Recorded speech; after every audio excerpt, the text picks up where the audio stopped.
Kali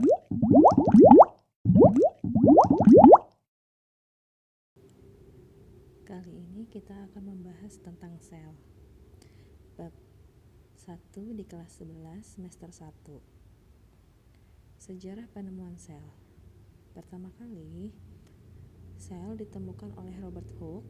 Jadi dia mengamati penambang melintang sayatan tipis gabus dari batang tumbuhan di bawah mikroskop. Kemudian ia melihat rongga kosong segi 6 mirip kamar, sehingga ia menamakannya sel atau selula, yang artinya kamar.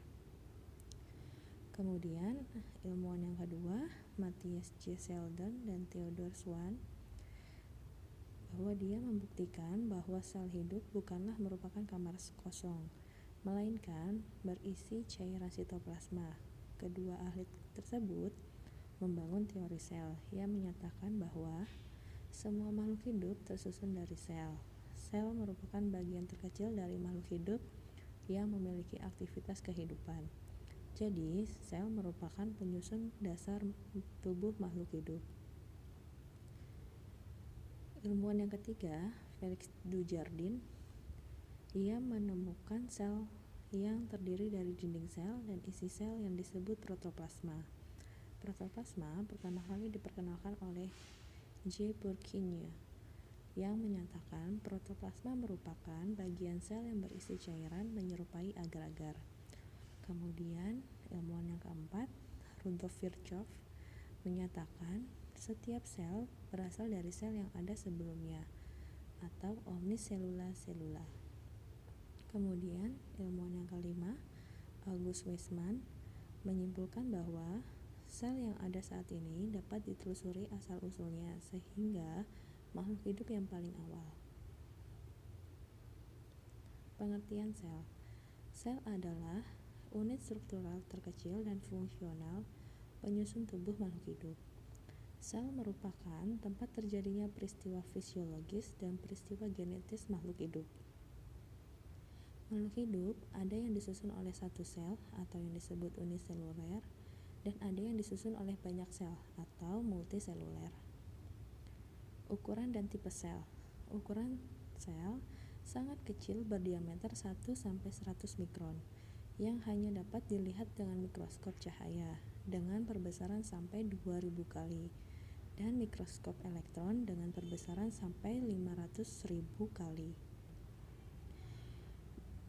Ditemukan dua tipe struktur sel, yaitu sel prokariotik dan sel eukariotik. Sel prokariotik. Sel prokariotik merupakan sel tanpa membran inti. Sel prokariotik berukuran 1-10 mikron. Sel ini memiliki materi genetik berupa DNA yang tidak dibungkus membran inti. Sel prokariotik memiliki dinding sel. Contoh dari sel prokariotik adalah cyanobacteria dan sel bakteri. Sel eukariotik. Sel eukariotik adalah sel yang memiliki membran inti, sehingga terjadi pemisahan antara inti sel dan sitoplasma. Kesatuan inti sel dan sitoplasma pada sel eukariotik disebut protoplasma. Sel eukariotik berukuran 10-100 mikron. Materi genetik atau DNA pada sel eukariotik berada di dalam inti sel yang dibungkus oleh membran inti. Sel eukariotik memiliki sejumlah organel yang masing-masing memiliki fungsi spesifik. Contoh sel eukariotik adalah sel hewan dan sel tumbuhan.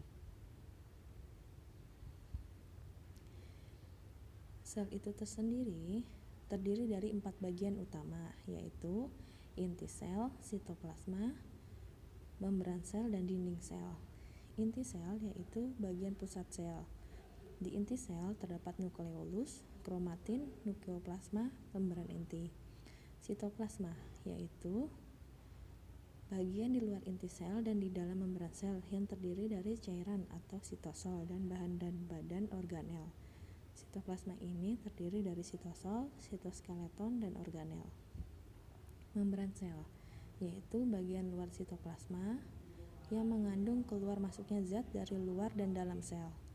Dalam membran sel ini terdiri dari fosfolipid bilayer, protein, kolesterol, dan glikogen. Dan yang terakhir adalah dinding sel, yaitu bagian luar membran sel yang melindungi sel.